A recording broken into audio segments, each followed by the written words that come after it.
provide your ideas for presentation, which we will do at another time, inshallah. But we do have a module on knowledge that we would like to start. And I think it's important for us to cover as much of the topics as we can. For some of the participants who are not here, we are recording the presentations, inshallah, so that others will be able to benefit from them. So without further ado, I'm going to ask our dear brother who's come all the way from Manchester in the UK, our brother and our Sheikh, inshallah, Hassan Mahmoud, who is very well known in the UK, in our local community where I live. He is a student of knowledge and has traveled far and wide to be able to learn from others, and he continues to do so, inshallah. And I'm sure that you'll all be excited and waiting for his presentations as I am. So, and he has been extensively preparing over the last few weeks, tireless nights, sleepless nights, burning the midnight oil, as the case may be. So with that, I'll ask Brother Hassan, inshallah, to come forward.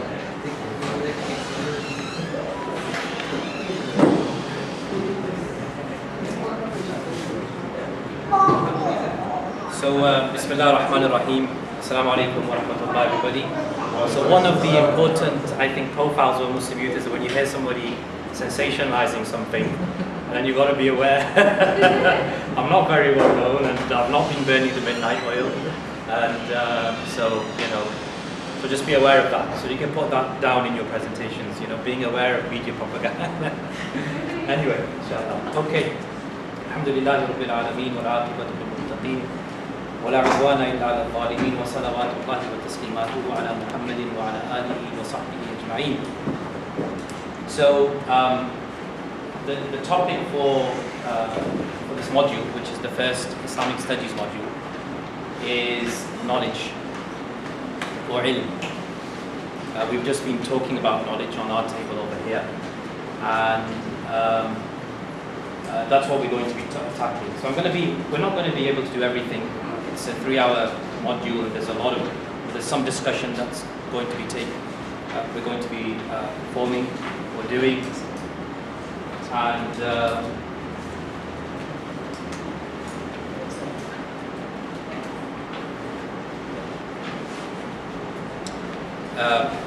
so there's only so much we're going to be able to cover, but inshallah, we'll cover some important areas. What I wanted to start off with is a very famous incident, which I think is relevant, which was the incident of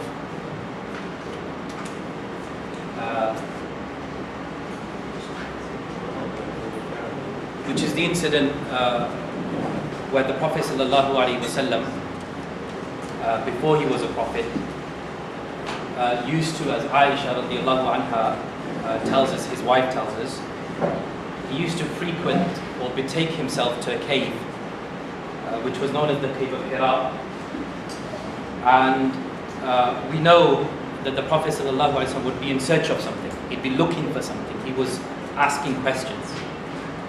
And in fact, he'd spend many days and many nights engaged in contemplation, engaged in thinking, and alone. And he had this thirst. He had this thirst that he wanted quenching.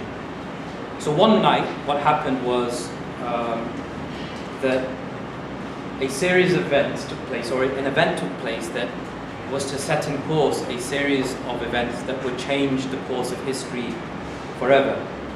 And you know the story. Out of the darkness, someone appears, and he says to the Prophet ﷺ, "Read, Iqra." The Prophet ﷺ says, "Ma ana biqari." I cannot read. The Prophet was from a community that was illiterate. They did not read, they did not write.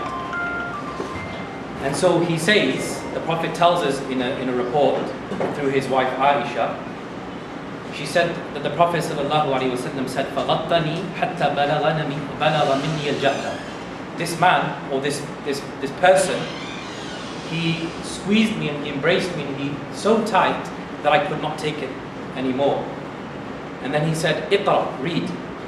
And the Prophet said, Ma ana biqari, I can't read. And again, this person squeezed and embraced the Prophet ﷺ so hard that he couldn't take it any longer. And again he said, Iqra, read. And for the third time, this person, he embraced the Prophet ﷺ, Hatta balagha minni al-jahda, until I could take it no longer. I came to my extreme limit. And this time, this person said, Iqra bismi rabbika alladhi khalaq, خلق الإنسان من علق اقرأ وربك الأكرم الذي علم بالقلم علم الإنسان ما لم يعلم. He said, read, translations there, in the name of your Lord who created man from a clot of blood. Read, and thy Lord is most bounteous, who taught by the pen, taught man that which he knew not. And with this event, brothers and sisters, the heavens opened and the rain of knowledge, the rain of guidance, the rain of revelation fell and watered the heart of the Prophet ﷺ, and through him, those who accepted his message. The story carries on. The Prophet ﷺ ran down from the mountain. He was shaking, he was shivering, he was trembling.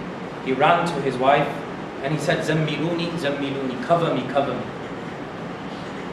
And the momentousness of this event shook him so deep that he would never be the same again.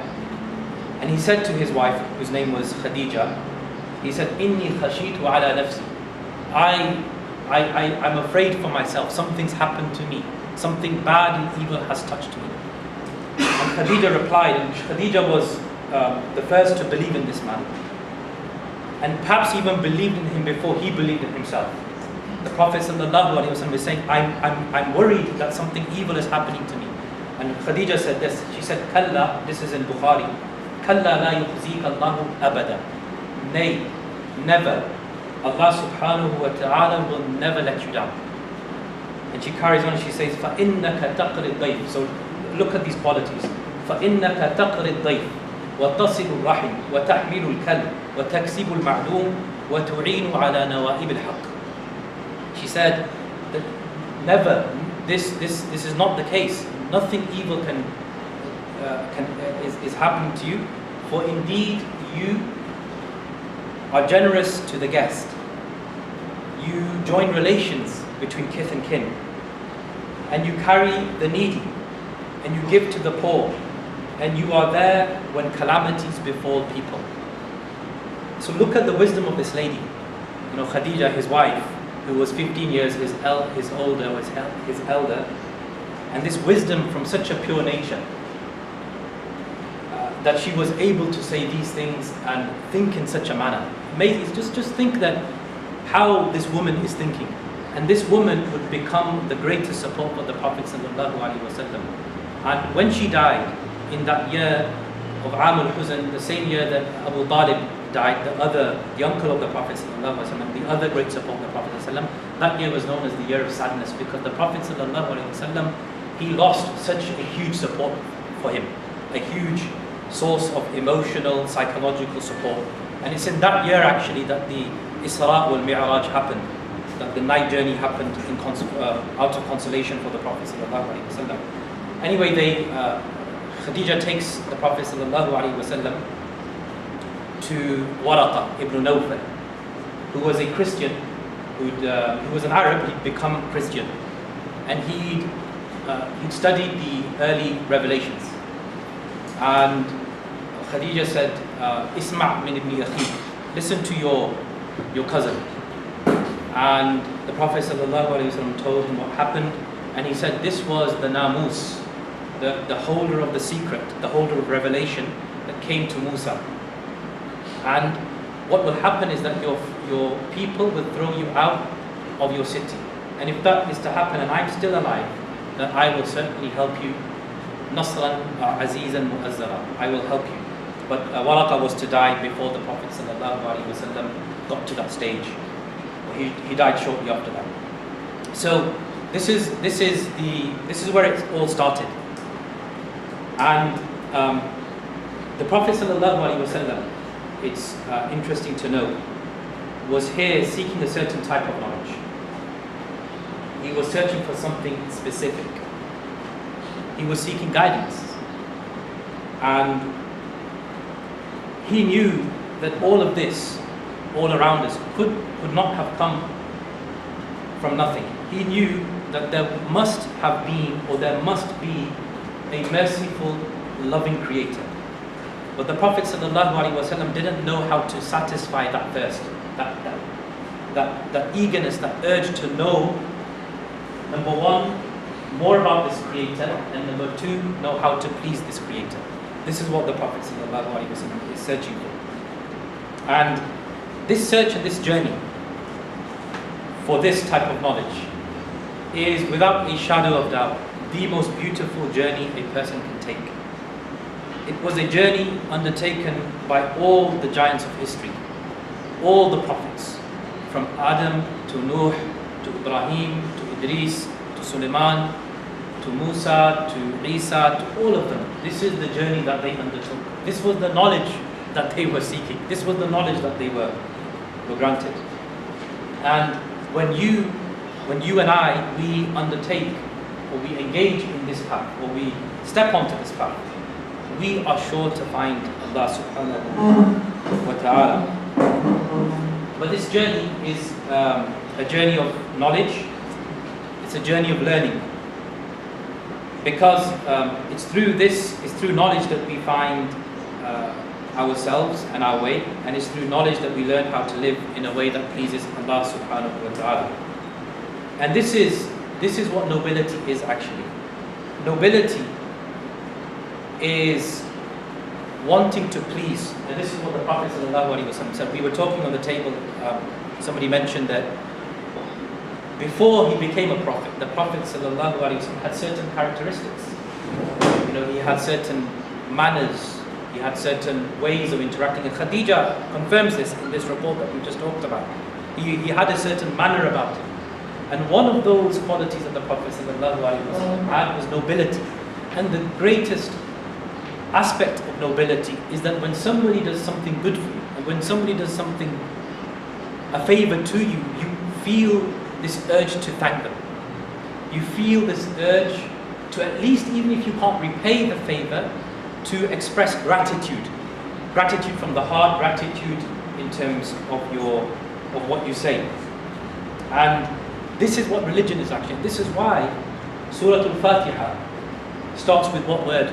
It starts with Alhamd. And Alhamd is basically gratitude.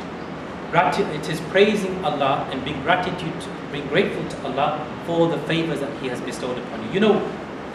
Sociologists and anthropologists, they make the claim that religion sprang from a fear of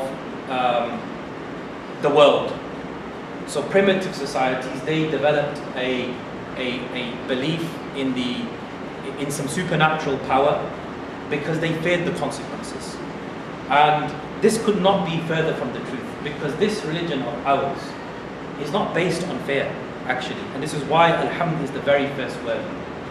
This religion, this is why even before that we have Bismillahir Rahmanir Rahim, the loving one, the merciful one. This religion is based on shukr, on thanking those who have done good to you, and the one who has done most good to you is Allah subhanahu wa ta'ala, without a shadow of doubt. Everything that we have, our minds, our looks, our education, our safety, our food, we could carry on and on. This all requires a response, and that response has to be a response of gratitude. And this is why often people ask, how can there are good non-Muslims, there are people who are really, really good, how come they'll be punished? What people don't realize, kufr, disbelief, is translated as disbelief, right? Kufr is the opposite of shukr in Islam. When you have shukr in the Quran, often you have kufr as an opposite, as a distinction to shukr. Shukr is obviously gratitude. And kufr, what people don't realize is how evil and how dirty kufr is. You know, just imagine, you know, I was talking to my daughter on the plane. Just imagine there's this, you know, this scenario of a baby in a jungle or a desert, and somebody comes and finds this young baby. Nobody there, this baby would die, certainly. And this person basically takes this baby in, looks after this baby, gives this baby everything, food, protects the baby, you know, from wild animals, and gives the baby everything. And this baby slowly grows up to a young child and then a teenager. And then when the baby grows up, this baby, or this person now, this man or woman, turns around to the person that's looked after them and says, I don't recognize you. You've done nothing good for me. Right? I don't even want to know you. And the person walks away. You know, we would all recognize that as something, you know, deeply wrong and deeply problematic. And then you think about your parents who didn't just find you in a desert, they brought you into this world. The mother, you know, carried you for 9 months.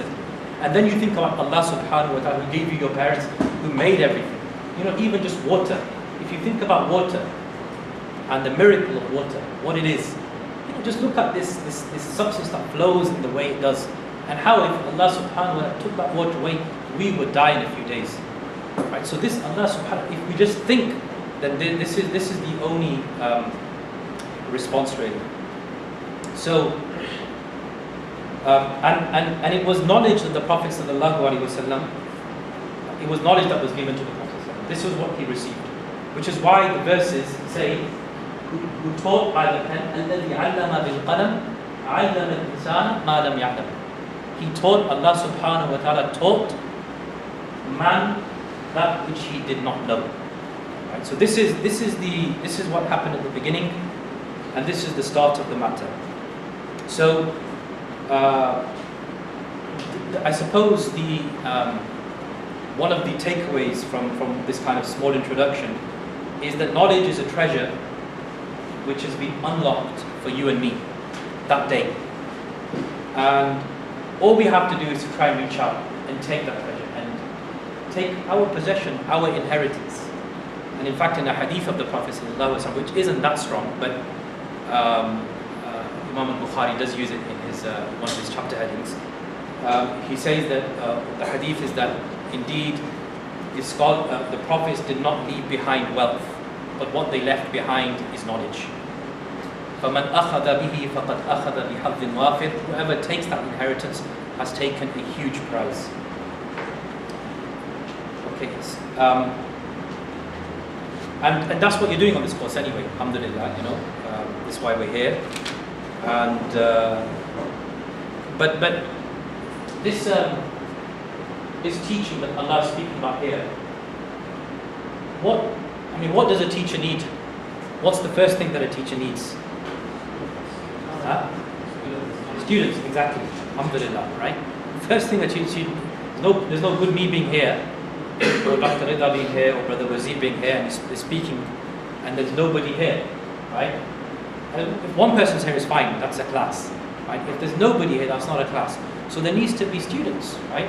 So Allah is teaching by the pen. Allah is teaching man that which he did not know, right? If I've got a glass here, and the glass is upside down, and I'm pouring water into the glass, there's no use.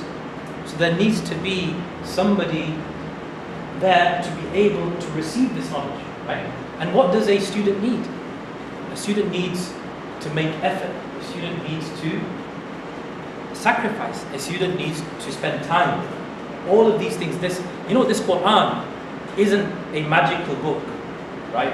Which is, going to kind of float in front of you with its pages flapping around in pixie dust with Harry Potter music in the background. It's not going to happen. Suddenly you're going to imbibe this knowledge from the Quran. It doesn't happen that way, right? You've got to make effort, right? You've got to go and you've got to sacrifice. Anyway, we'll come on to that kind of stuff. So,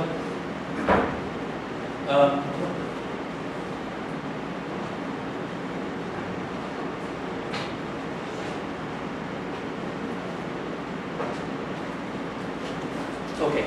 So now just some things about the linguistic origins of the word ilm, which is the Arabic word for knowledge. Okay? So you know, Arabic, because it's an ancient language, which has been preserved to this day because of the Quran, and because of the way Arabic works. It's a Semitic language, and the way Semitic languages work is that they have something called a root system. Right? So you have root words, and from those root words, many of the words spring, many of the words arise, and then you can very often trace back the meaning to that root word, and even more than that root word. You can go even further back, actually. You know, there's a bit more detail to that. So words like ilm can be traced back to a more deeper meaning. Yeah. So ilm is related to this word alama, which basically means sign. You know, alamat. You know, we say in Arabic alamatu sa'a, the signs of the Day of Judgment. Right? So alama is a sign, and ilm comes from alam. Another word that ilm comes from is alam. Alam is either a huge mountain, so people can see and people can be guided by, or alam is a banner that used to be used in war. Right? Why do you think alam is the name for a banner? Why is alam the name for a banner? Why did the Arabs call a banner alam? Yeah, exactly. It represents something. It symbolizes something. It's leading you to something, isn't it? It's alerting you to something. When there's a war happening, the two armies are engaging, and there's a banner that's being held up. What's it saying? What's it saying? What do you think it might be saying? I mean, I know we're not experiencing these types of things, but what do you think it might have meant back in those days? Retreat with the banner's up. Is it? Okay, I'm not joining your army here. Yeah? Strength?